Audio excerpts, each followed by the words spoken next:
ಈ ಕಡೆ ಮೈಸೂರಿನಲ್ಲಿ ಈಗ ಡ್ರಗ್ಸ್ ಪ್ರಕರಣಗಳ ಸಂಖ್ಯೆ ಮತ್ತೆ ಮುಂದುವರೆದಿದೆ. ಇವತ್ತು ಮೈಸೂರಲ್ಲಿ ಕೂಡ 12 ಕೋಟಿ ಮೌಲ್ಯದ ಡ್ರಗ್ಸ್ ಸೀಸ್ ಮಾಡಿದ್ದಾರೆ ಅಂತ SP ಅವರು. ವಾರ್ ಫುಟ್ಟಲ್ಲಿ ಈ ಡ್ರಗ್ಸ್ ಮತ್ತು ಈ ಒಂದು ಗಾಂಜಾ ಅಫೀಮ್ನಿಂದ ಯುವ ಜನರು ಮಾದಕ ದ್ರವ್ಯ ವಸ್ತುಗಳ ಸೇವನೆಯಿಂದ ಹಾಳಾಗೋದನ್ನು ತಪ್ಪಿಸೋದಕ್ಕೆ ಇನ್ನು war foot manner Karnataka government home department ಕೆಲಸ ಮಾಡ್ತಾಯಿದ್ದಾರೆ.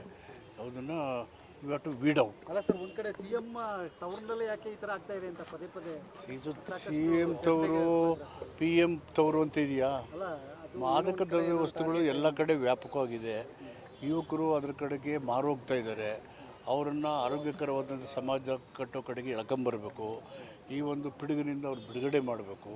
ಅವರ ಆರೋಗ್ಯ ಮತ್ತು ಅವ್ರ ಭವಿಷ್ಯ ನಿರ್ಮಾಣ ಆಗಬೇಕು. ಹೀಗಾಗಿ ವಾರ್ಪುಟ್ ಮ್ಯಾನರಲ್ಲಿ ದೇವರ ಈಗ ಒಂದು ಕಡೆ ಬೈ ಎಲೆಕ್ಷನ್ ನಡೀತಾ ಇದೆ ಸರ್. ಬೈ ಎಲೆಕ್ಷನ್ ಯಾವ ರೀತಿ? ಎರಡೂ ಬೈ ಎಲೆಕ್ಷನ್ನು ಕಾಂಗ್ರೆಸ್ ಗೆಲ್ಲುತ್ತೆ. ಹೇಗೆ ಹೇಳ್ತೀರಾ ಸರ್?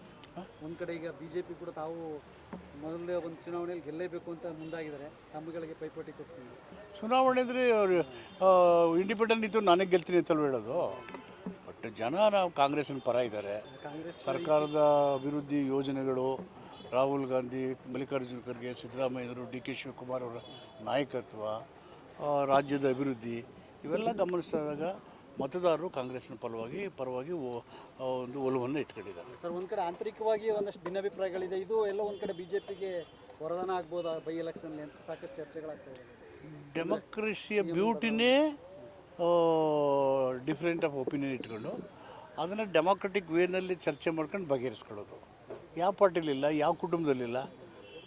ಅಪ್ಪ ಹೇಳ್ದಾಗೆ ಮಕ್ಕಳೆಲ್ಲ ಕೇಳ್ಬಿಡ್ತಾರ, ಅವ್ರು ವಾದ ಮಾಡ್ತಾರೆ, ಸರಿ ತಪ್ಪುಗಳು ಚರ್ಚೆ ಆಗ್ತಾರೆ, ಆಮೇಲೆ ಎಲ್ಲ ಒಟ್ಟಿಗೆ ಹೋಗ್ತಾರೆ. ಸರ್, ಸಚಿವ ಸಂಪುಟ ಪುನರಚನೆ ಆಗೋದಕ್ಕೆ ಅದು CM ಅವ್ರಿಗೆ ಹೈಕಮಾಂಡ್ ಬಿಟ್ಟು ವಿಚಾರ. ಸರ್, ಬಲಗೈ ಹೋರಾಟ